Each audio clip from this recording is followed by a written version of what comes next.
Hello guys, स्वागत है आपका होंडा शाइन 125 जो 4 स्पीड गियरबॉक्स वाली आती है उसके इंजन रिबिल्ड की वीडियो में।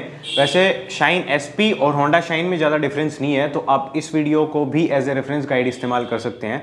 और वैसे जिस हिसाब की मैं इंजन रिबिल्ड की वीडियोस बनाता हूं, तो आप किसी भी इंजन के लिए एक रफ आइडिया ले सकते हैं इस वीडियो से कि इंजन रिबिल्ड कैसे होता है। तो इस वीडियो में हम एक एक चीज़ को डिटेल में बताने वाला हूं मैं आप लोगों को। इसमें गियरबॉक्स भी आएगा, जो पिस्टनिंग्स वगैरह हैं वो भी आएंगी। बेसिकली कोई भी वीडियो मैं आपको लिंक नहीं दूंगा, जो भी डिटेल होने वाली है एक इंजन रिबिल्ड की वो इसी वीडियो में होगी। तो बस ज़्यादा टाइम वेस्ट नहीं करते और सीधा जो इंजन रिबिल्डिंग की प्रोसेस है उसकी तरफ मूव ऑन करते हैं। तो पहला स्टेप होने वाला है एक ऐसा सरफेस जिसके ऊपर हम इंजन को रख के काम कर सकें।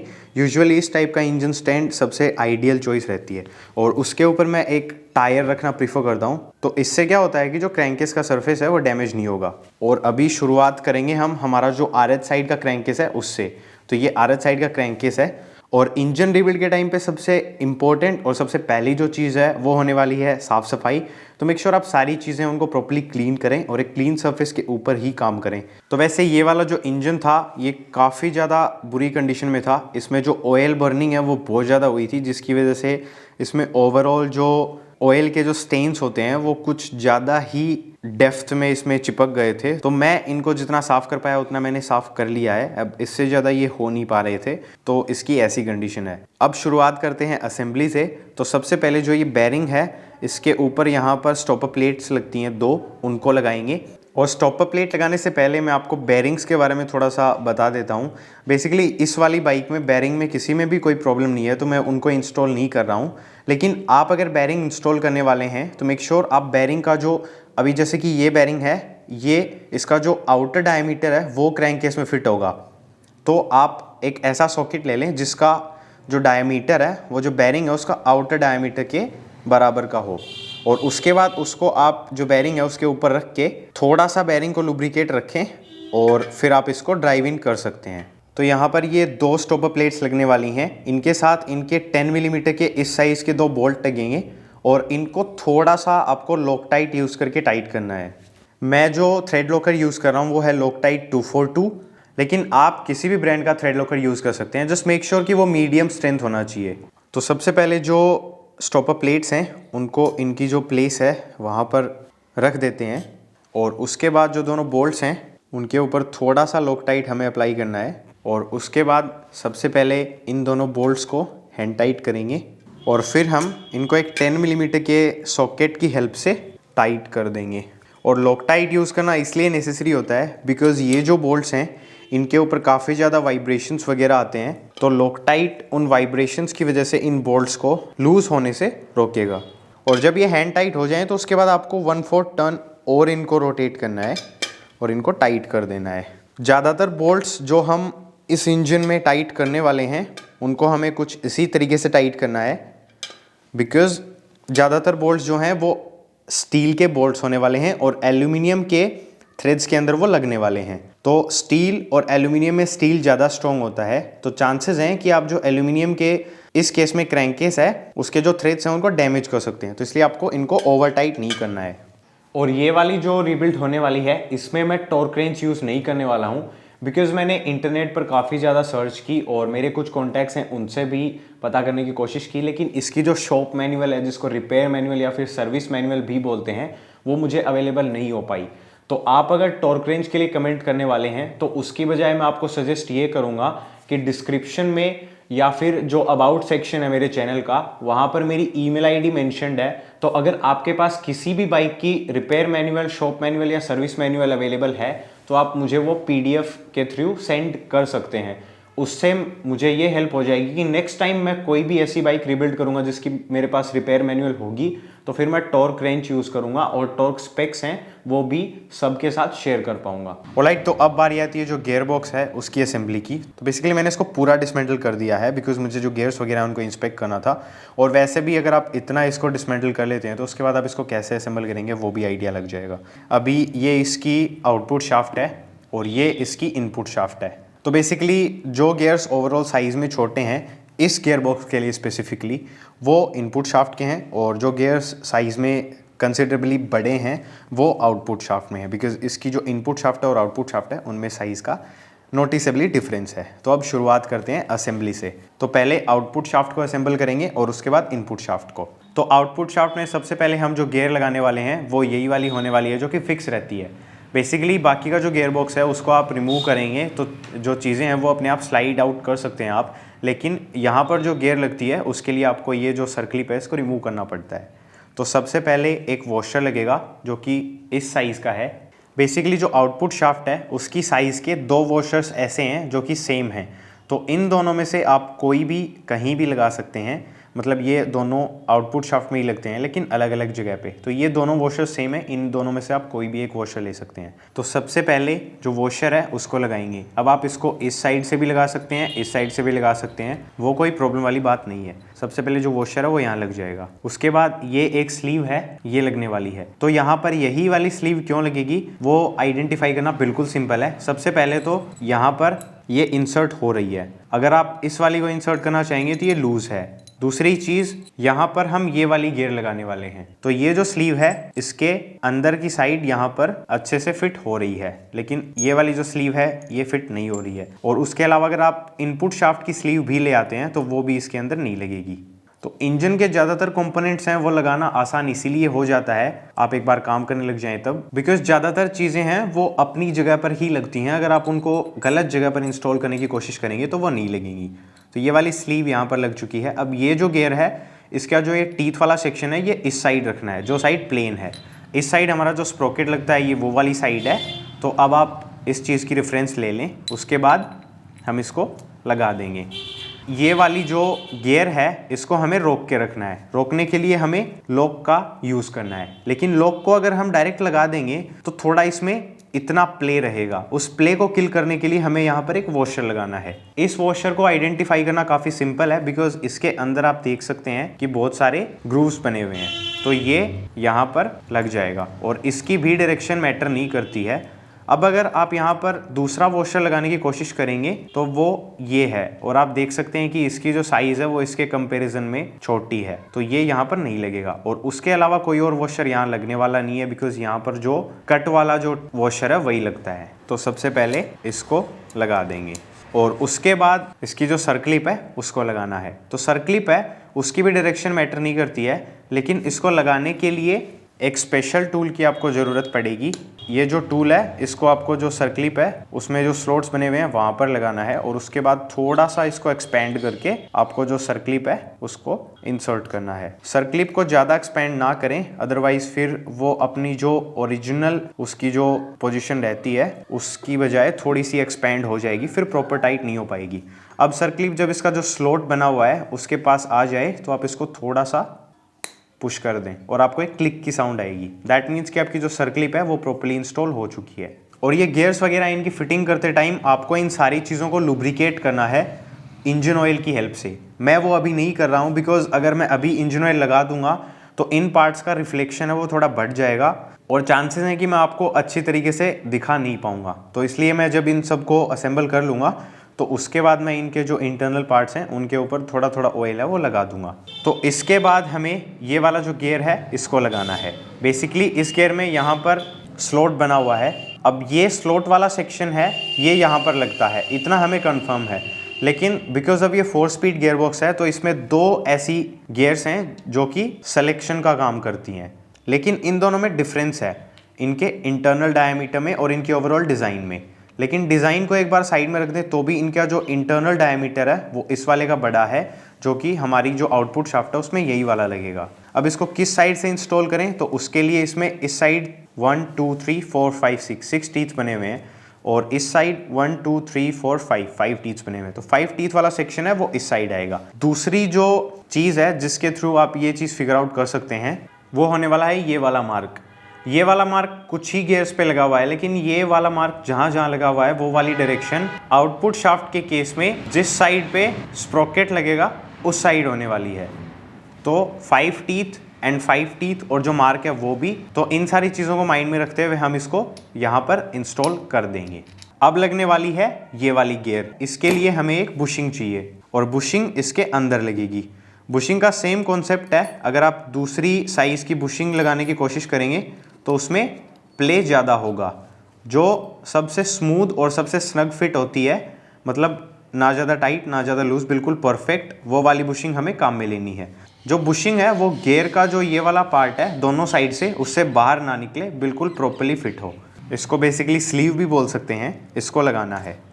अब यहाँ पर ये जो गियर है इसको हम ये वाले जो टीथ हैं इनके साथ अलाइन करके स्लॉट करेंगे, मतलब जब हम गियर शिफ्ट करेंगे तब ये इसके अंदर स्लॉट होंगे, तब गियर चेंज होगा। तो इसका जो ये कट वाला सेक्शन है बेसिकली जिसमें गड्ढा बना हुआ है वो अंदर की साइड आएगा, और जो प्लेन सेक्शन है मतलब जिसमें कम गड्ढा बना हुआ है वो बाहर की साइड रहेगा।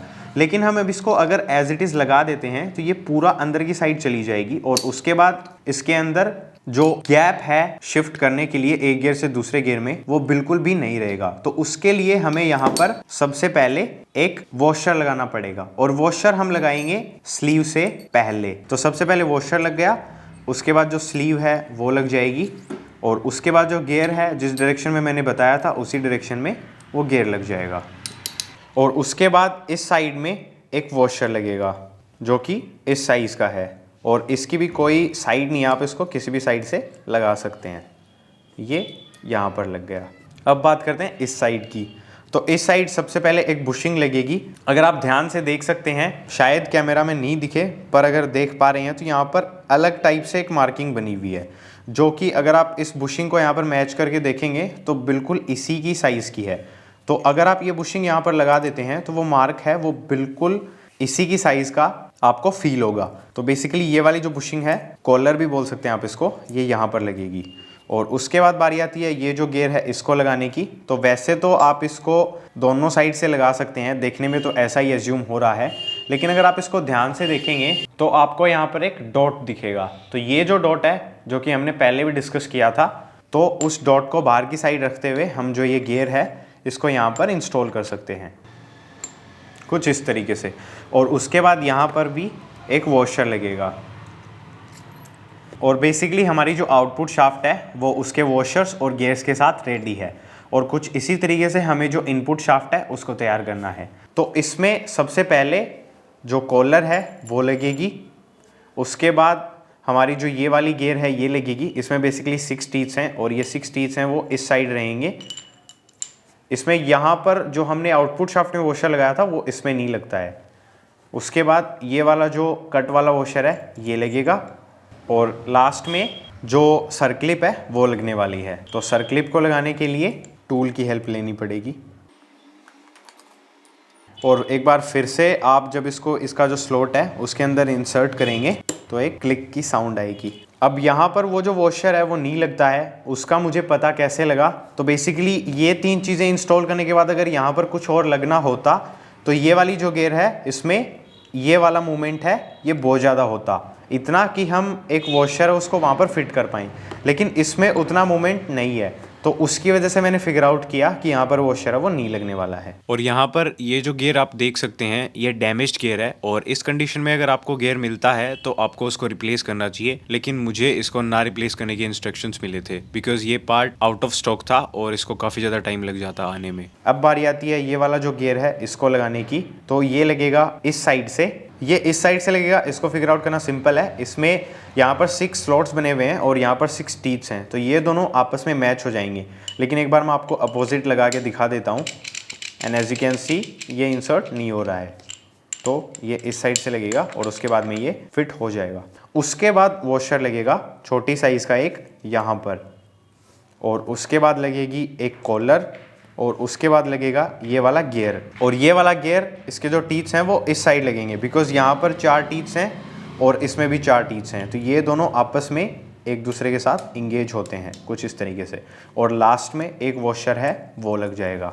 और जैसा कि आपने देखा जो गियर्स हैं और जो शाफ्ट्स हैं उनको हमने प्रॉपरली इंस्टॉल कर दिया है। और ये चीज़ प्रॉपरली हुई है या नहीं उसको फिगर आउट करने का एक लास्ट वे ये है कि आप इन दोनों को आपस में जिस तरीके से ये कनेक्ट होने वाली हैं, बेसिकली जो थ्रेड वाला सेक्शन होता है इनपुट शाफ्ट का, वो जो आउटपुट शाफ्ट होती है उसका प्लेन वाला सेक्शन होता है उस साइड होता है। तो ये इसको मैं कुछ इस तरीके से रख देता हूँ। और उसके बाद ये जो गियर्स हैं इनको जब हम क्रैंकेस में लगाएंगे तब हम जिस तरीके से इनको इंसर्ट करने वाले हैं वैसे हम इनको लगा करके देख सकते हैं कि ये प्रॉपरली लगी हुई हैं या नहीं। तो ये हमारा गियर बॉक्स है बेसिकली। अब आगे की जो प्रोसेस है वो करते हैं। तो अभी जो गियर बॉक्स है उसको क्रैंकेस में इंस्टॉल करना है, लेकिन उससे पहले ये जो 3 बैरिंग्स हैं इनको लुब्रिकेट कर लेते हैं, बिकॉज बाद में जब गियर बॉक्स लग जाएगा तो ये वाला बैरिंग है, इसको हम लुब्रिकेट करेंगे तो थोड़ी प्रॉब्लम होगी, और इन दोनों को तो हम गियर बॉक्स लगाने से पहले ही लुब्रिकेट कर सकते हैं। तो लुब्रिकेशन के लिए मैं एक इस टाइप के ऑयल कैंस मिलते हैं मार्केट में, उनको यूज़ कर रहा हूँ। इसके अंदर इंजन ऑयल है वो मैंने वही यूज़ किया हुआ है, होंडा का जेन्युइन 10W30 जो कि शाइन के लिए रिकमेंडेड है। तो सबसे पहले ये वाला जो बैरिंग है इसको लुब्रिकेट कर लेते हैं, और सेम प्रोसेस इस वाले पे करनी है, और कुछ इसी तरीके से ये वाला जो बैरिंग है इसको भी लुब्रिकेट कर लेते हैं। और ये टाइप का जो बैरिंग है इसको नीडल बैरिंग बोलते हैं, और इस बैरिंग के ऊपर ये एक इसकी स्लीव लगती है, तो इसको हम यहाँ पर कुछ इस तरीके से ड्रॉप कर देंगे, और ये जो बैरिंग है ये एज एन असेंबली पूरा कंप्लीट हो गया है। तो अब हम गियर बॉक्स है उसको इंस्टॉल कर सकते हैं। तो गियर बॉक्स को बेसिकली एज एन असेंबली जिस तरीके से मैंने असेंबल करके दिखाया था एज इट इज़ उसी तरीके से मैंने इसको अभी पिक कर रखा है। और बिकॉज ये RH साइड का क्रैंकेस है तो इसमें ये वाले जो सेक्शन है ये कुछ इस तरीके से लगने वाले हैं। तो इस साइड यहाँ पर एक इसका वॉशर लगता है, तो मेक श्योर आप उसको लगाए हुए हों इस सिचुएशन में, और उसके बाद आप इसको एज इट इज़ कुछ इस तरीके से इंस्टॉल कर सकते हैं। इंस्टॉल करते टाइम जो चीज़ आपको माइंड में रखनी है वो यही है कि जो वॉशर है वो अपनी पोजीशन पर रहे, और उसके बाद आप ये जो गियर्स हैं इनको ड्रॉप कर दें। और ड्रॉप करने के बाद ये बिल्कुल सही तरीके से ड्रॉप हो गई। ये चेक करने का सिंपल सा तरीका है, आप जो आउटपुट शाफ्ट है उसको होल्ड करके उसको रोटेट करेंगे तो ये थोड़ा सा मूवमेंट होने के बाद ना तो काउंटर क्लॉकवाइज रोटेट होगी और ना ही क्लॉकवाइज। ऐसा इसलिए हो रहा है बिकॉज अभी एक से ज़्यादा अमाउंट के जो गियर्स हैं वो इंगेज्ड हैं, मतलब अभी सेकंड या थर्ड या फिर फर्स्ट या फोर्थ जो भी है वो गियर्स इंगेज्ड हैं, और मल्टीपल गियर्स इंगेज होने की वजह से जो गियर बॉक्स है वो मूव नहीं कर पा रहा है। आप इसमें से किसी भी एक गियर को लिफ्ट कर देंगे तो आप जो गियर्स हैं उनको मूव कर पाएंगे। अब बारी आती है इन सारे आइटम्स को इंस्टॉल करने की। तो इनको शिफ्ट फोक्स बोलते हैं, ये इनकी शिफ्ट गाइड पिंस हैं, और ये शिफ्ट ड्रम है। तो सबसे पहले हम जो शिफ्ट फोक्स हैं उनको इंस्टॉल करेंगे। तो जो शिफ्ट फोक्स हैं उनको इंस्टॉल करना इस केस में काफ़ी सिंपल है, बिकॉज इनकी अगर आप इनर डायमीटर देखेंगे तो उसमें चेंज है। इसका इनर डायमीटर कम है, इसका ज़्यादा है। जिसका ज़्यादा है वो जाएगा आउटपुट शाफ्ट की साइड, और जिसका कम है वो हमारी जो इनपुट शाफ्ट है उसकी साइड जाएगा। और इनकी जो ये वाली लोकेशन है, अब बिकॉज हमारा जो शिफ्ट ड्रम है वो यहाँ पर लगने वाला है, तो इसलिए ये जो पिंस की लोकेशन है वो जो शिफ्टर ड्रम है उसमें अंदर की साइड होनी चाहिए, जो कि इस वाले की सही है, लेकिन इस वाले की आप देख सकते हैं कि बाहर की साइड है। तो इसको हम टर्न कर देंगे तो अब इसकी भी अंदर की साइड हो गई है। और शिफ्ट फोक है वो ये हम इनपुट वाली साइड लगाएंगे। तो यहाँ पर ये वाला जो गियर है जिसको आप मूव कर सकते हैं, इसमें यहाँ पर एक स्लॉट बना हुआ है, उस स्लॉट के अंदर ये कुछ इस तरीके से फिट हो जाएगा। और सेम दूसरी साइड यहाँ पर है, तो इस वाले को हम यहाँ पर फिट कर देंगे। और अब बारी आती है जो शिफ्ट ड्रम है उसको इंस्टॉल करने की। तो इसमें भी एक साइड का जो इसका डायमीटर है वो कम है और एक साइड का ज़्यादा है, और इस सिचुएशन में हमने जो RH कवर है उसको यूज़ कर रखा है। तो जो कम डायमीटर वाला सेक्शन है वो नीचे की साइड रहेगा, लेकिन इसको इस तरीके से इंस्टॉल करने से पहले इसका ये वाला जो सेक्शन है इसको थोड़ा सा लुब्रिकेट कर लेंगे। और इस साइड से भी कर ही रहे हैं तो इस साइड से भी अभी कर देते हैं। और साथ ही साथ इसकी जो ये वाली लाइंस हैं जिनके अंदर जो शिफ्ट फोक्स हैं उनकी ये जो पिंस हैं ये चलती हैं, उनको भी हम लुब्रिकेट कर लेंगे, ताकि जब हम ये जो क्रैंकेस है इसको असेंबल करने के बाद जब गियर्स हैं उनको चेक करेंगे तो हमें थोड़ी आसानी होगी जो शिफ्टिंग की प्रोसेस है उसको करने में। और उसके बाद जो स्मॉल साइड वाला सेक्शन है उसको हम कुछ इस तरीके से ड्रॉप कर देंगे। और एक बार जो शिफ्ट फोक्स हैं उनको हम थोड़ा सा बाहर की साइड रख लेते हैं, और जो ड्रम है उसको एक बार मूव कर लेते हैं, जिससे कि जो लुब्रिकेशन है वो इवनली डिस्ट्रीब्यूट हो जाए। और अब बारी आती है ये जो पिंस हैं इसको इसके जो स्लॉट्स हैं उनके अंदर इंसर्ट करने की। तो बेसिकली जो शिफ्ट फोक है उसकी ये वाली जो पिन है, इसको ये जो शिफ्ट ड्रम के अंदर लाइंस बनी हुई हैं इनके अंदर हमें इंसर्ट करना है। तो उसके लिए हमें इसको थोड़ा सा ऊपर की साइड मूव करना पड़ सकता है, और ये कुछ इस तरीके से हो जाएगा। और ऐसा करते टाइम हमें एक चीज़ मेक श्योर करनी है कि जो शिफ्ट का जो फोर्क है उसका जो होल है वो और जो क्रैंकेस के अंदर होल बना हुआ है जिसकी तरफ मैं अभी पॉइंट आउट कर रहा हूँ वो एक दूसरे के साथ अलाइन हो, कुछ इस तरीके से। और सेम प्रोसेस दूसरी वाली के साथ करनी है, बट एक चीज़ जो मेक श्योर करने वाली है वो ये कि आप जो लाइन है, जो दूसरा वाला जो शिफ्ट फोक है उसको दूसरी लाइन में लगाएं। पहली चीज़ तो ये लगेगा ही नहीं सेम लाइन में, लेकिन किसी भी वजह से ये लग सकता है, ऐसी सिचुएशन हो जाती है, तो भी आपको ऐसा नहीं करना है। दोनों शिफ्ट फोक हैं वो अलग अलग लाइन के अंदर ही लगाने हैं। अब बारी आती है लास्ट में जो पिन्स हैं उनको लगाने की। तो छोटी साइज़ की जो पिन है वो जिस साइड छोटा वाला शिफ्ट फोक लगा हुआ है वहाँ पे लगेगी, और बड़ी वाली जो पिन है वो आउटपुट शाफ्ट में जो बड़ा वाला शिफ्ट फोक लगा हुआ है वहाँ पर लगेगी। लेकिन इनको लगाने से पहले हमें इनको लुब्रिकेट करना है, और लुब्रिकेशन के बाद आप इनको ड्रॉप कर सकते हैं। वैसे इनके डायरेक्शन मैटर नहीं करती है, बट इस केस में आप देख सकते हैं कि इनमें कुछ मार्क्स वगैरह बने हुए हैं। ये मार्क्स ओवर द टाइम जहाँ पर फ्रिक्शन नहीं हुआ है या फिर जो सेक्शन मूव नहीं हुआ है वहाँ पर ऑयल बर्निंग की वजह से बने हुए हैं। तो यहाँ पर ये वाला जो मार्क है ये नीचे की साइड रहेगा, और ये वाली पिन है कि यहाँ पर लगेगी।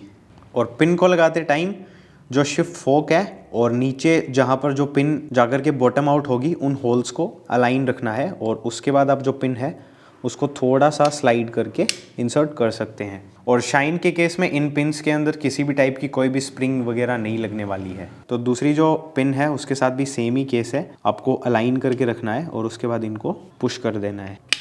और इसी के साथ हमारा जो गियर बॉक्स है उसके जितने भी पार्ट्स हैं वो लग चुके हैं। तो अब क्रैंक केस के अंदर जो नेक्स्ट पार्ट होने वाला है वो होगा हमारी जो क्रैंक है उसको इंस्टॉल करना। और क्रैंक शाफ्ट इसमें मैं नई इंस्टॉल कर रहा हूँ, एंड एज ऑलवेज जितने भी पार्ट्स इस रीबिल्ड में नए इंस्टॉल हो रहे हैं वो सब होंडा के जेन्युइन पार्ट्स हैं। तो इसको एक बार अनबॉक्स कर लेते हैं।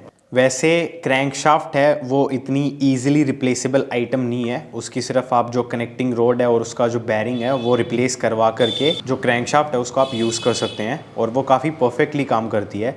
लेकिन इसकी जो पहले वाली क्रैंक शाफ्ट थी उसके अंदर बैलेंसिंग के लिए इस साइड से थोड़ा वेट है वो कट कर रखा था, जिसकी वजह से वो मिसबैलेंस हो गई बैलेंस होने की बजाय। तो इसलिए नई जो क्रैंक शाफ्ट है उसको यूज़ करना पड़ रहा है। और जो नई क्रैंक शाफ्ट है वो प्री लुब्रिकेटेड आती है, जो कनेक्टिंग रोड का बैरिंग है वो लुब्रिकेटेड है, इस साइड वाला जो बैरिंग है वो भी लुब्रिकेटेड है। यहाँ पर थोड़ा सा ऑयल है वो मैंने यूज़ कर लिया है अभी, बिकॉज ये वाली डायरेक्शन यहाँ पर इंसर्ट होने वाली है।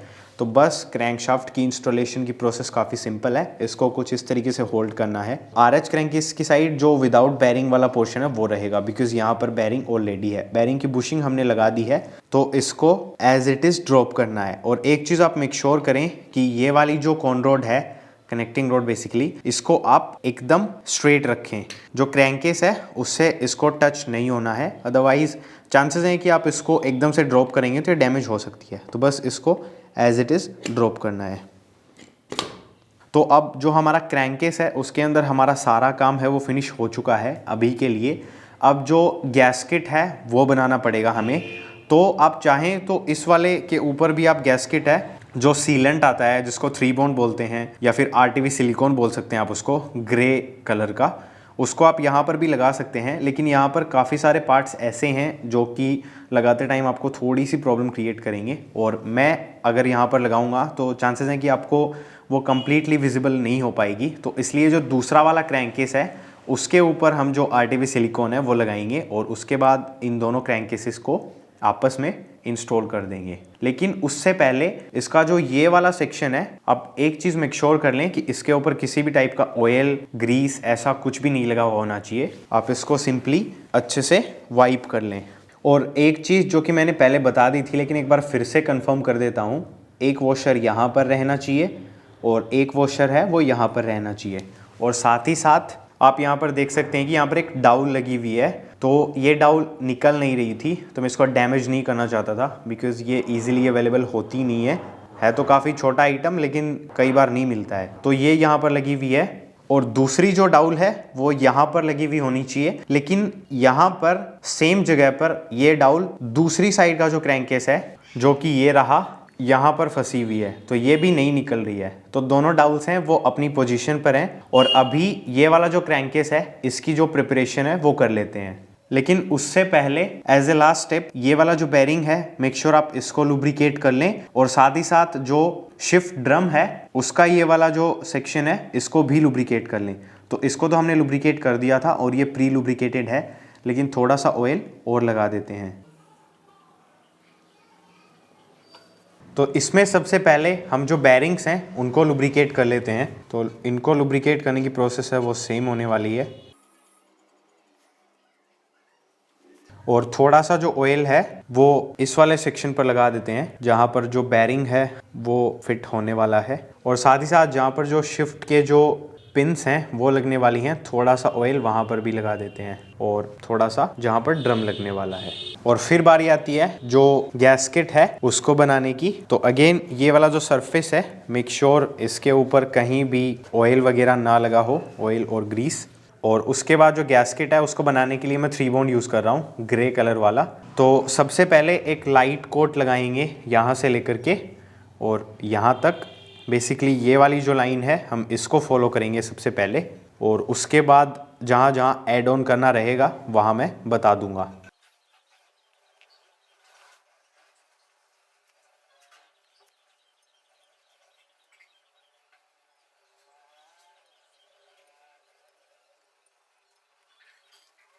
और जो लाइट लेयर है उसको अप्लाई करने के बाद एक बार फिर से सेम एरिया पर हमें एक कोट और अप्लाई करना है जो कि थोड़ा सा हैवी होने वाला है। इसको हमें बेसिकली इतना हैवी रखना है कि इसके नीचे जो एल्युमिनियम का जो सेक्शन है जो कि थोड़ा सा ज़्यादा लाइट अप हो रहा है वो हमें ना दिखे।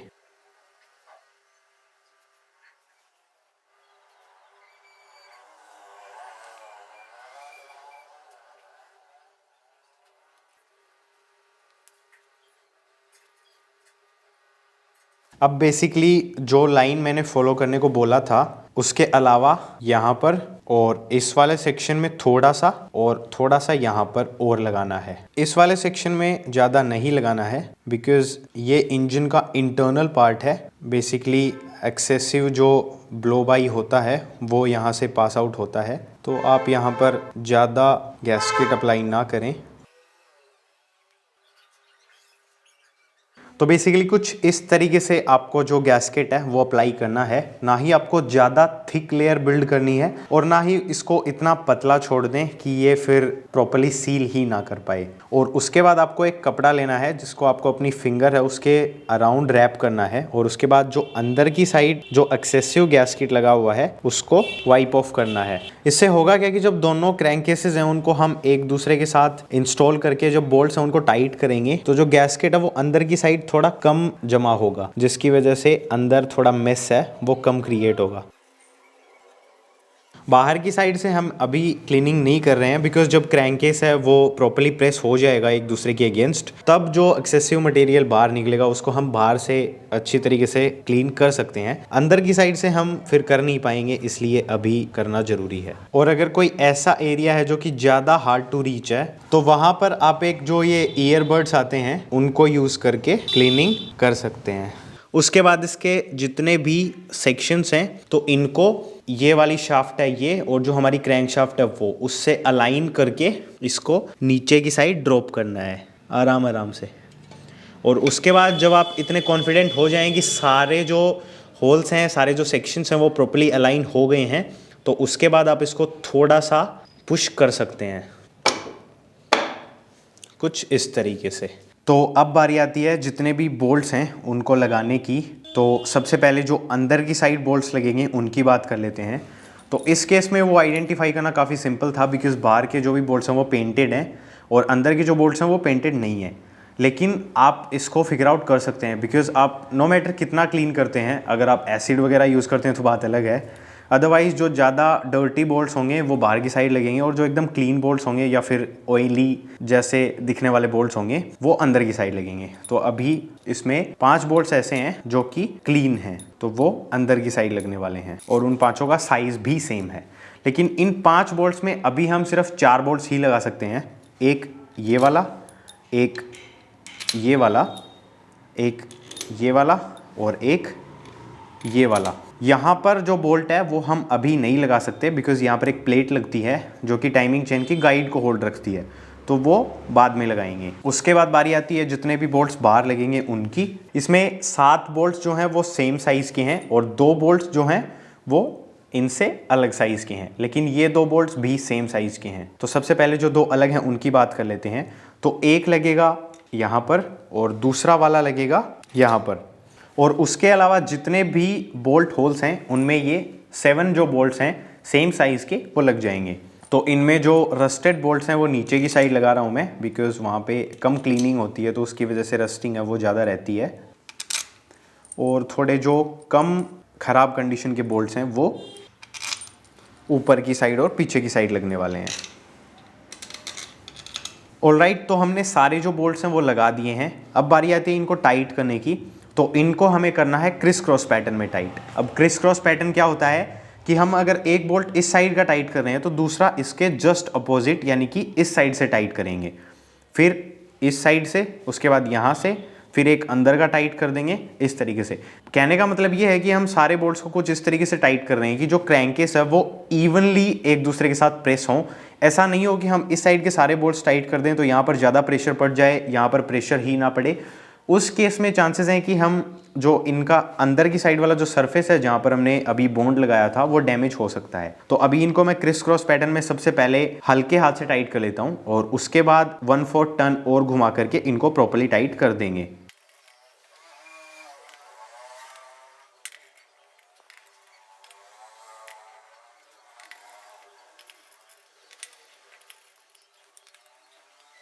तो इनको टाइट करने का रूल वही है जो हमने पहले डिस्कस किया था।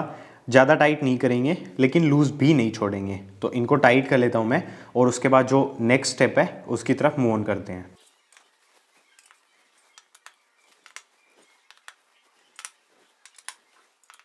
ऑलराइट, तो अभी जो बोल्ट्स हैं उनको टाइट कर दिया है और अभी हम जो एक्सेसिव 3 बॉन्ड जैसा कि आप देख सकते हैं उसको क्लीन कर सकते हैं। तो एक सैक्रिफिशियल क्लॉथ चाहिए आपको, बट मेक श्योर कि वो थोड़ा क्लीन हो, ज़्यादा डर्टी भी ना हो, और उसकी हेल्प से आप जो एक्सेसिव 3 बॉन्ड है उसको क्लीन कर सकते हैं। और इस प्रोसेस को आपको कितने डिटेल में करना है वो डिपेंड करता है कि आप इंजन को कितना ज़्यादा अनटच लुक देना चाहते हैं।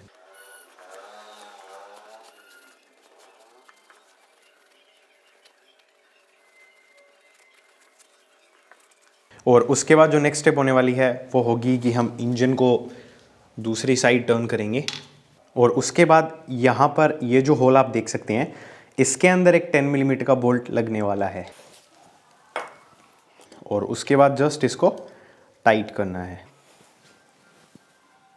That's it. ऑलराइट, तो नेक्स्ट स्टेप में हम जो गियर का ड्रम है उसकी जो सेलेक्टर प्लेट है उसको लगाने वाले हैं। इसको गियर स्टार भी बोलते हैं। तो सबसे पहले इसकी जो 2 पिन्स हैं उनको हम इंसर्ट करेंगे। यहाँ पर जो 2 स्लॉट्स आपको दिख रहे हैं ड्रम के अंदर, एक यहाँ पर लगेगा और दूसरा यहाँ पर। और उसके बाद इसमें ये जो 2 स्लॉट्स बने हुए हैं इनको इन पिन्स के साथ अलाइन करके कुछ इस तरीके से लगा देंगे और उसके बाद लगेगा हमारा 10 मिलीमीटर का बोल्ट। और इसके ऊपर मैं थोड़ा सा थ्रेड लॉकर यूज़ कर रहा हूँ और इसको टाइट करते वक्त भी सेम ही प्रिकॉशन फॉलो करनी है। इसको बेसिकली ज़्यादा टाइट नहीं करना है। ऑलराइट, तो अब बारी आती है जो स्टॉपर प्लेट है उसको इंस्टॉल करने की। तो सबसे पहले इसकी स्प्रिंग है वो लगेगी, उसके बाद वॉशर, फिर स्टॉपर प्लेट इटसेल्फ और उसके बाद इसका 10 मिलीमीटर का बोल्ट। तो जो स्प्रिंग है वो कुछ इस तरीके से ड्रॉप करनी है हमें कि इसका जो ये बेंड और का जो पोर्शन है वो ऊपर की साइड रहे और इसको यहाँ पर कुछ इस तरीके से ड्रॉप कर देना है। उसके बाद बारी आती है वॉशर को लगाने की। तो वॉशर को हम यहाँ पर कुछ इस तरीके से प्लेस कर देंगे। उसके बाद बारी आती है जो स्टॉपर प्लेट है उसकी। तो ये इस डायरेक्शन में नहीं लग सकती है बिकॉज इसका जो एक कर्व है वो उस साइड जा रहा है, जबकि हमें ये जो कर्व है इसको इस साइड रखना है। और साथ ही साथ जो स्प्रिंग का कट है जहाँ पर स्प्रिंग का जो वो बेंड हुआ वाला पोर्शन है वो लगेगा वो इस साइड होना चाहिए। तो इसको एक बार यहाँ पर कुछ इस तरीके से प्लेस करना है और एक बार जो बोल्ट है उसको थोड़ा सा टाइट कर देंगे, बस इतना ही। उसके बाद मैं एक स्क्रू ड्राइवर है छोटी साइज़ का, उसकी हेल्प से इसको ऊपर की साइड लेके आ रहा हूँ। बेसिकली इसका जो ये रोलर वाला सेक्शन है ये यहाँ पर लेकर के आना है हमें कुछ इस तरीके से। उसके बाद इसको यहाँ पर होल्ड रखते हुए जो बोल्ट है उसको टाइट करेंगे। इसको टाइट करते टाइम ये सिचुएशन नहीं आनी चाहिए, आपको इसको उसी साइड रखना है। इस पोजीशन में अगर आप इसको टाइट कर देंगे तो चांसेस हैं कि जो स्टॉपर प्लेट है उसको आप बेंड भी कर सकते हैं। तो इसको थोड़ा सा इस साइड रखना है और उसके बाद इसको टाइट करना है। टाइट करने का तरीका मैंने बता ही दिया है, अब उसको मैं बार बार रिपीट नहीं करूँगा। तो जो गियर्स हैं उनको चेक करने के लिए सिंपली एक 10 मिलीमीटर का सॉकेट लेंगे और उसको जो गियर स्टार का जो 10 मिलीमीटर का बोल्ट है उसके ऊपर लगाएंगे और उसके बाद ये वाली जो इनपुट शाफ्ट है इसको रोटेट करते टाइम जो गियर स्टार है उसको एंटी क्लॉकवाइज या फिर क्लॉकवाइज रोटेट करेंगे। फिलहाल ये न्यूट्रल में है। उसको आइडेंटिफाई करने का सिंपल सा तरीका है, इनपुट शाफ्ट को घुमाते हुए आउटपुट शाफ्ट है उसको एक बार रोक लेते हैं और उसके बाद आप देख सकते हैं कि जो आउटपुट शाफ्ट है वो मूव नहीं कर रही है और जो इनपुट शाफ्ट है वो मूव कर रही है। तो दैट मीन्स कि जो गियर है वो न्यूट्रल है। अब शिफ्ट करते हैं फर्स्ट गियर में।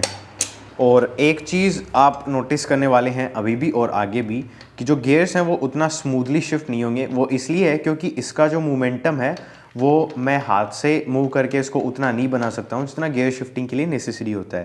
तो ज़्यादा हार्ड शिफ्टिंग नहीं होनी चाहिए, बिकॉज अगर ज़्यादा हार्ड शिफ्टिंग हो रही है दैट मीन्स कि जो गियर बॉक्स है उसमें प्रॉब्लम है, या तो हमने कोई गियर गलत लगा दिया है या फिर कोई वॉशर गलत लगा दिया है। सेकंड, थर्ड एंड फोर्थ, तो इसके जो चारों गियर्स हैं वो प्रॉपर्ली काम कर रहे हैं।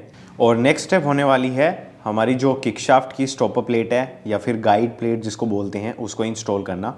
तो ये कुछ इस तरीके से इंस्टॉल होगी। एक बार फिर से आप इसकी जो पोजीशन है वो चेक कर लें। इसको कुछ इस तरीके से यहाँ पर प्लेस करना है और उसके बाद इसके दो 10 मिलीमीटर के बोल्ट्स हैं उनको टाइट कर देंगे। और उसके बाद बारी आती है हमारी जो गियर शाफ्ट है उसको इंस्टॉल करने की। तो गियर शाफ्ट में यहाँ पर एक स्प्रिंग लगी रहती है, उसको आप देख सकते हैं कि वो किस तरीके से लगी हुई है और साथ ही साथ यहाँ पर एक सर्कलिप लगी हुई है। उसके बाद एक वॉशर है वो लगेगा और इंस्टॉल करने से पहले इसका जो ये वाला पोर्शन है इसको आप थोड़ा सा लुब्रिकेट कर लें इंजन ऑयल की हेल्प से और उसके बाद इसको ये वाला जो होल है इसके थ्रू इंसर्ट करना है। और उसके बाद इसका ये वाला जो सेक्शन है यहाँ पर एक कट बना हुआ है और दोनों साइड से जो स्प्रिंग है उसके ये जो पोर्शंस दिख रहे हैं इनके बीच से यहाँ पर एक बोल्ट लगा हुआ है, स्टड भी बोल सकते हैं आप इसको पास थ्रू करना है। तो सबसे पहले तो आप यही चेक कर लेना कि ये जो बोल्ट है ये प्रॉपर्ली टाइट हो और जब ये दोनों सेक्शंस हैं ये प्रॉपर्ली इंसर्ट हो जाएं तब उसके बाद आप इसको थोड़ा सा पुश करेंगे तो जो गियर शाफ्ट है वो प्रॉपर्ली इंसर्ट हो जाएगी। उसके बाद बारी आती है इस वाली गियर की जो कि किक शाफ्ट है, उस वाली गियर से ड्राइव होती है। इसको लगाना है तो इसको लगाने के लिए सबसे पहले यहाँ पर एक वॉशर लगेगा, उसके बाद इसकी जो स्लीव है वो लगेगी और स्लीव को लगाने के बाद जो गियर है उसको लगाना है। तो गियर में जो ये उभरा हुआ सेक्शन है ये नीचे की साइड रहेगा और जहाँ पर ये गड्ढा बना हुआ है ये सेक्शन ऊपर की साइड रहेगा। इसको थोड़ा सा लुब्रिकेट कर देते हैं। उसके बाद एक और वॉशर लगेगा और लास्ट में यहाँ पर एक सर्कलिप लगेगी। और अब बारी आती है जो किक शाफ्ट है उसको इंस्टॉल करने की। तो इसको मैंने थोड़ा सा एक बार पार्शियली डिसमेंटल कर लिया है ताकि आप लोगों को दिखा सकूं। सबसे पहले एक वॉशर लगता है, ये मेरे ख्याल से रिमूव नहीं होता है बिकॉज इस केस में तो हो नहीं रहा है। उसके बाद एक स्प्रिंग है वो लगेगी। उसके बाद जो नीचे वाली गियर है जिसके अंदर इस साइड में कट बना हुआ है और थोड़ी सी स्लीव बाहर निकली हुई है वो लगेगी।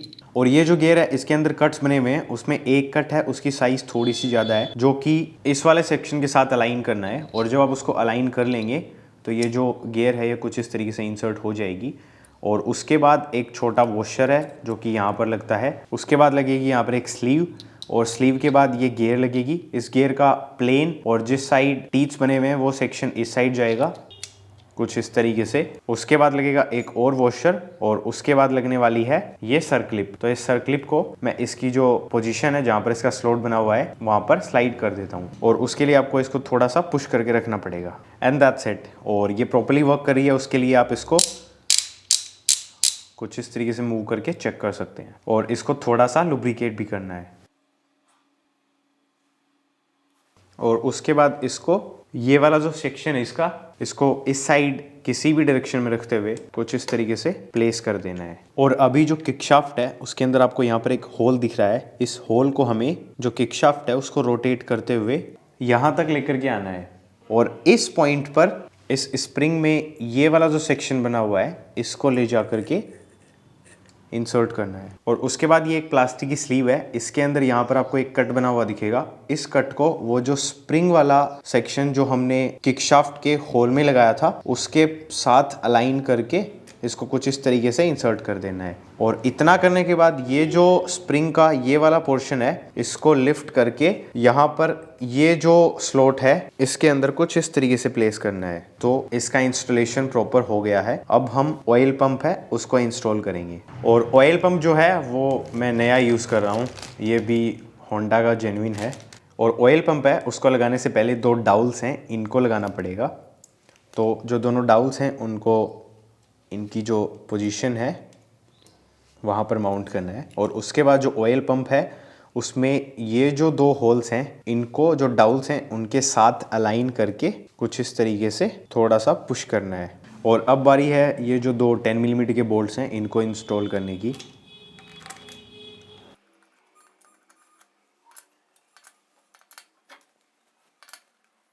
ऑलराइट, तो अब बारी आती है जो प्राइमरी गियर है जिसको ड्राइव गियर भी बोलते हैं उसको इंस्टॉल करने की। लेकिन उससे पहले इसमें एक स्लीव है वो लगती है, और उससे पहले ये वुडरफ की है इसको हमें लगाना है। तो इसको बेसिकली इसके लिए क्रैंकशाफ्ट है, वहाँ पर एक स्लॉट बना हुआ है, उस स्लॉट के अंदर इसको इंसर्ट करना है और उसके बाद इसको थोड़ा सा अंदर की साइड पुश करना है। लेकिन ये हो नहीं रहा है तो इसको थोड़ा सा मैं हैमर से टैप कर देता हूँ। और उसके बाद ये जो स्लीव है या फिर बुशिंग जो भी आप बोलना चाहें, इसमें जो ये खड्डे वाला पार्ट है ये नीचे की साइड रहेगा और जो उभरा हुआ सेक्शन है वो ऊपर की साइड रहेगा। और इसको इंस्टॉल करते टाइम इसमें जो स्लॉट बना हुआ है ये जो वुडरफ की है उसी के लिए बना हुआ है, तो उन दोनों को अलाइन रखना है और उसके बाद इसको पुश कर देना है कुछ इस तरीके से। और उसके बाद बारी आती है जो प्राइमरी गियर है उसको इंस्टॉल करने की। आप इसको इस तरीके से भी इंस्टॉल कर सकते हैं और इस तरीके से भी। तो इसको जस्ट जो वुडरफ की है उसके साथ अलाइन करके इंसर्ट कर देना है। एंड अभी के लिए इस वाले सेक्शन में बस इतना ही काम है। उसके बाद बारी आती है जो ऑयल पंप को ड्राइव करने वाली जो गियर है उसका इंस्टॉल करने की। तो इसमें जो स्क्वायर शेप बना हुआ है ये सेक्शन ऊपर की साइड रहेगा और ये जो प्लेन सेक्शन है ये नीचे की साइड रहेगा। तो इसको कुछ इस तरीके से लगाना है और इसके जो टीथ्स हैं उनको जो प्राइमरी गियर है उसके टीथ्स के साथ कुछ इस तरीके से प्लेस करना है। और उसके बाद इसका जो ये वॉशर है जो कि जो ऑयल पंप है उसको ड्राइव करने का काम करेगा, उसको ये वाला जो ऑयल पंप का सेक्शन है इसके पैरेलल रख के और ये जो स्लॉट है यहाँ पर कुछ इस तरीके से प्लेस कर देना है। और उसके बाद एक बार हम चेक कर लेंगे, जैसा कि आप देख सकते हैं कि जो ऑयल पंप है वो मूव हो रहा है और इसमें यहाँ पर और कुछ भी नहीं लगता है बिकॉज जो RH कवर लगेगा वो इसको होल्ड रखने का काम करता है। और अब बारी आती है जो क्लच हाउसिंग है उसको इंस्टॉल करने की। तो सबसे पहले इसकी एक ये स्लीव है या फिर बुशिंग जो भी आप बोलना चाहें, इसको हमें इनपुट शाफ्ट है उसके अंदर इंसर्ट करना है और लगाने से पहले इसको बाहर और अंदर की साइड से प्रॉपर्ली लुब्रिकेट कर लेंगे। और इसको प्रॉपर्ली लुब्रिकेट करने के बाद इसको कुछ इस तरीके से स्लाइड करना है और उसके बाद जो क्लच हाउसिंग है उसको भी इंसर्ट कर देना है। लेकिन क्लच हाउसिंग को लगाते टाइम हमें जो प्राइमरी गियर है वो और साथ ही साथ जो किकशाफ्ट के थ्रू जो गियर ड्राइव होने वाली है उसको जो क्लच हाउसिंग की गियर है उसके टीथ्स के साथ थोड़ा अलाइन रखना पड़ेगा और ये कुछ इस तरीके से इंस्टॉल हो जाएगी। और अभी यहाँ सबसे पहले एक वॉशर लगेगा और इसके अलावा 2 और वॉशर्स हैं जो कि साइज़ में लगभग इसी के जैसे दिखते हैं, लेकिन उनका जो इनर डायमीटर है वो जो इनपुट शाफ्ट है उसको क्रॉस नहीं कर सकता है। उसके बाद क्लच का जो ये वाला सेक्शन है जो कि प्रेशर प्लेट और जो फ्रिक्शन प्लेट है उसको होल्ड करके रखता है, इसको हमें लेना है।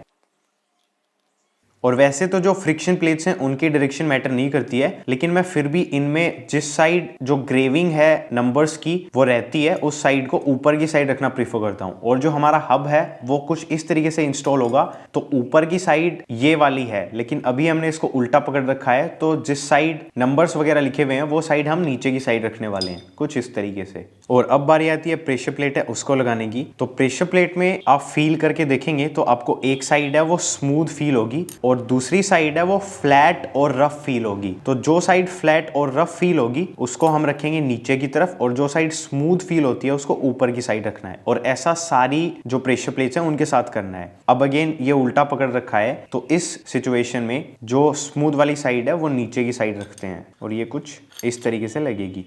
थोड़ा सा ऑयल इसके ऊपर लगाएंगे जिससे कि जो फ्रिक्शन प्लेट लगेगी उसका इस साइड वाला जो सेक्शन है वो लुब्रिकेट हो जाए। इसमें अगेन वही है, जो नंबर्स वाला पोर्शन है उसको हम नीचे रखेंगे बिकॉज जब हम इसको लगाएंगे तो वो ऑटोमेटिकली ऊपर आ जाएगा। और इसी तरीके से इसमें 3 प्रेशर प्लेट्स लगेंगी और 4 फ्रिक्शन प्लेट्स लगेंगी। And as a next step जो हब की दूसरी वाली जो प्लेट है उसको हम इसके ऊपर प्लेस करेंगे। और प्लेस करते टाइम वैसे तो ये चीज़ मैटर नहीं करती है, लेकिन फिर भी यहाँ पर एक डॉट बना हुआ है और एक डॉट यहाँ पर भी है। वैसे इसमें 2 डॉट्स बने हुए हैं, तो दोनों में से आप किसी को भी अलाइन कर देना।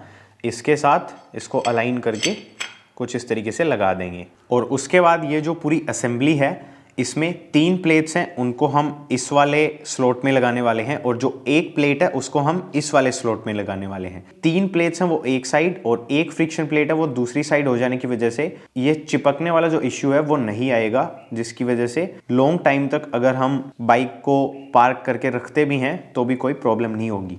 तो इनकी जो प्लेसमेंट है वो कुछ इस तरीके से करके ये जो पूरी असेंबली है इसको यहाँ पर हमें ड्रॉप करना है।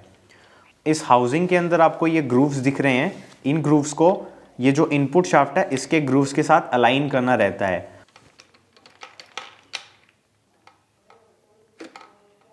और जब ये अलाइन हो जाएंगे तो आप जो पूरी क्लच असेंबली है उसको प्रॉपर्ली इंस्टॉल कर पाएंगे।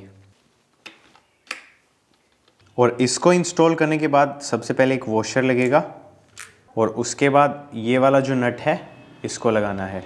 और इस पर्टिकुलर इंजन में जो क्लच असेंबली का जो नट है वो क्लॉकवाइज ही टाइट होता है। तो इसको सबसे पहले हैंड टाइट करेंगे, उसके बाद इसका जो क्लच होल्डर है उसको लगाएंगे और फिर इसको 19 मिलीमीटर के सॉकेट की हेल्प से टाइट कर देंगे।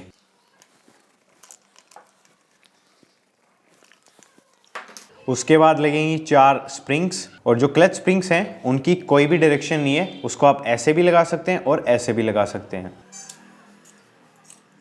उसके बाद लगेगी स्प्रिंग्स को होल्ड करने वाली प्लेट, और इसको भी आप किसी भी तरीके से प्लेस कर सकते हैं। उसके बाद लगेंगे 4 10 मिलीमीटर के बोल्ट्स, और ये जो 4 बोल्ट्स हैं इनको क्रिस क्रॉस पैटर्न में टाइट करना है।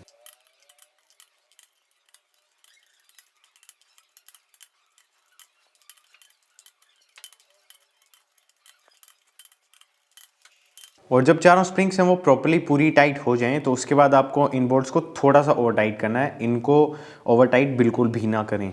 उसके बाद बारी आती है जो लिफ्टर बैरिंग है, क्लच रिलीज बैरिंग भी बोलते हैं इसको लगाने की। तो इसमें जिस साइड कुछ नंबर्स वगैरह लिखे हुए हैं वो सेक्शन ऊपर रख दीजिएगा, वैसे वो मैटर नहीं करता इतना। इसको जस्ट यहाँ पे प्लेस करना है और थोड़ा सा पुश करना है।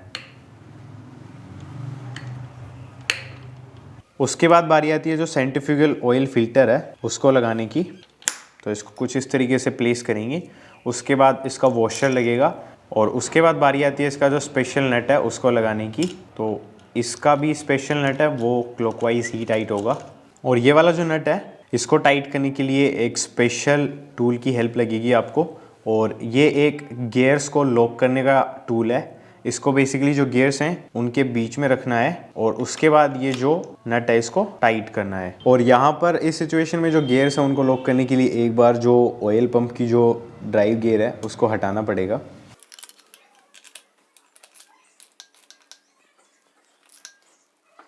तो अभी जो ये गियर है इसको वापस लगा देते हैं।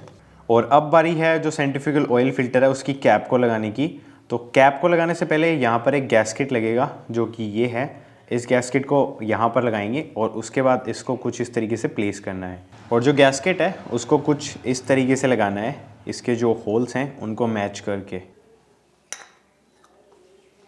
और कैप को इंस्टॉल करते टाइम इसके जो होल्स हैं उनको अलाइन रखना है, और उसके बाद इसमें 3 स्क्रूज लगेंगे, तो उन तीनों को लगा देता हूँ मैं। और इंस्टॉल करने के बाद इनको टाइट करना है।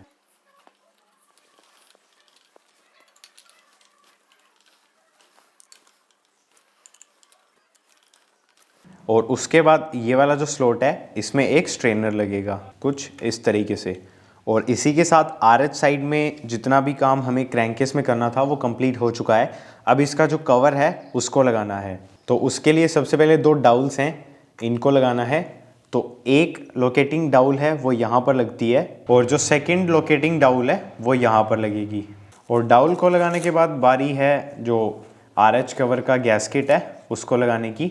तो गैस्केट को कुछ इस तरीके से प्लेस करना है और अब जो आरएच कवर है वो इसके ऊपर माउंट हो जाएगा। लेकिन आरएच कवर को इंस्टॉल करने से पहले हमें इसको प्रेप करना पड़ेगा।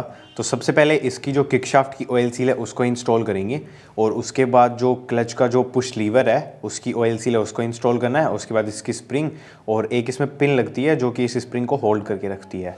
तो ऑयल सील को इंस्टॉल करने से पहले मैंने इसका जो आउटर डायमीटर है उसको थोड़ा सा लुब्रिकेट कर लिया है और उसके बाद इसको ये वाली जो प्लेस है इसके अंदर इंसर्ट करना है और बस ये इतना ही सिंपल था। और सेम प्रोसेस इस वाली ऑयल सील के लिए फॉलो करनी है।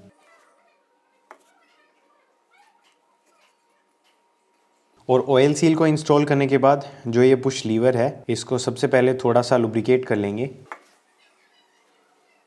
और उसके बाद इसको यहाँ से कुछ इस तरीके से इंसर्ट करना है। और अब बारी आती है जो स्प्रिंग है उसको इंस्टॉल करने की। तो स्प्रिंग को कुछ इस तरीके से लगाना है। बेसिकली इसका जो बड़ा वाला कट है वो नीचे की साइड रहेगा और इसका जो छोटा वाला कट है वो ऊपर की साइड रहेगा। इस पोजीशन में एक बार जो लीवर है उसको थोड़ा सा ऊपर कर लेते हैं। उसके बाद जो स्प्रिंग है उसको प्लेस करना है यहाँ पर और जो लीवर है उसको पुश कर देना है।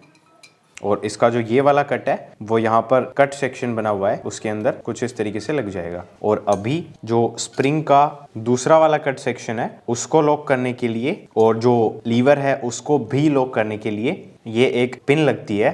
तो इसको सबसे पहले हम जो इसके लिए होल बना रखा है उसके ऊपर इसको प्लेस कर देंगे और उसके बाद कुछ इस टाइप के सरफेस की हेल्प से इसको अंदर की साइड ड्राइव करना है। हैमर से टैप कर रहा हूँ। इसको लगभग इतना ही ड्राइव करना है। इसको थोड़ा सा और ड्राइव करूंगा मैं, लेकिन उससे ज़्यादा इसको हमें अंदर की साइड टैप नहीं करना है, अदरवाइज फिर जो स्प्रिंग है वो ग्रिप नहीं कर पाएगी। उसके बाद जो स्प्रिंग है उसका जो कट वाला सेक्शन है उसको होल्ड करके कुछ इस तरीके से हमने जो पिन लगाई है उसके पीछे लेके आना है और उसको यहाँ पर कुछ इस तरीके से प्लेस करना है। उसके बाद ये वाला जो सेक्शन है इसको थोड़ा सा एक्सपेंड कर देंगे जिससे कि जो स्प्रिंग है वो इसकी प्रॉपर जगह पर जाकर के माउंट हो जाएगी। और उसके बाद लास्ट में ये कैप है जो कि लीवर के ऊपर माउंट होती है इस वाले होल में, तो इसको कुछ इस तरीके से यहाँ पर माउंट कर देना है एंड दैट्स इट। और अभी जो किकशाफ्ट है उसको थोड़ा सा लुब्रिकेट कर लेते हैं जिससे कि जो ऑयल सील है वो डैमेज ना हो। और जो आरएच कवर है अब उसको प्लेस करना है, लेकिन उससे पहले एक बार फिर से आप डबल चेक कर लें कि ये जो स्लीव हमने लगाई थी प्लास्टिक वाली ये पूरी अंदर की साइड इंस्टॉल्ड हो, अदरवाइज जो आरएच कवर है उसको फिट करने में प्रॉब्लम होगी। और उसके बाद जो ऑयल सील वाला सेक्शन है उसको किकशाफ्ट है उसके साथ अलाइन करके स्लाइड इन करना है और जेंटली प्रेस करके जो किकशाफ्ट है उसको इसका जो होल है उसके थ्रू पास कर लेंगे। और उसके बाद जो डाउल्स हैं उनको मैच करके जो आरएच कवर है उसको हम पुश कर देंगे। उसके बाद बारी आती है बोल्ट्स लगाने की। 9 बोल्ट्स जो हैं वो एक साइज के हैं, एक बोल्ट जो है वो इनसे थोड़ा छोटा है और उसके बाद में लास्ट में 2 सबसे छोटे बोल्ट्स हैं। तो एक बार जो बाकी के बोल्ट्स जहाँ लगने हैं वो बता देता हूँ, फिर इन तीनों की भी बात कर लेंगे। 1 2 3 4 5 6 7 8 और जो 9th बोल्ट है वो यहाँ पर लगेगा।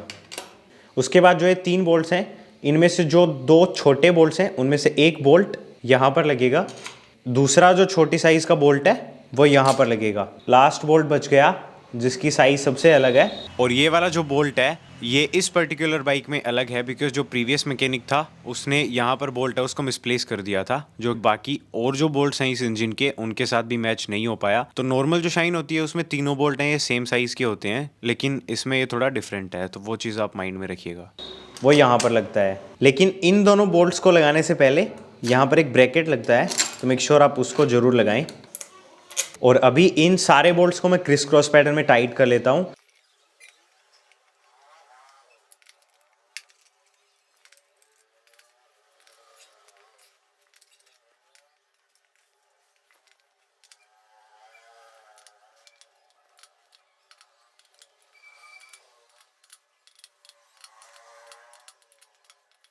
और इस वीडियो में बस गाइज यहाँ तक ही हो पाएगा बिकॉज जब एडिटिंग करने बैठे तब पता चला कि वीडियो काफ़ी ज़्यादा लंबी होने वाली है, तो इसको 2 पार्ट्स में डिवाइड करना मजबूरी हो गई है, अदरवाइज तो एक ही पार्ट में बनाने का सोचा था। तो पार्ट 1 यहीं पर ख़त्म होता है, अब आएगा पार्ट 2, जो भी बचा हुआ काम है वो उसमें करेंगे। और अगर आप चैनल पर नए हैं तो सब्सक्राइब कर लेना, अदरवाइज इसका नोटिफिकेशन वगैरह आपको नहीं मिल पाएगा। इस वाले वीडियो में बस इतना ही था, फिर मिलेंगे कभी किसी और वीडियो में, तब तक के लिए बाय बाय।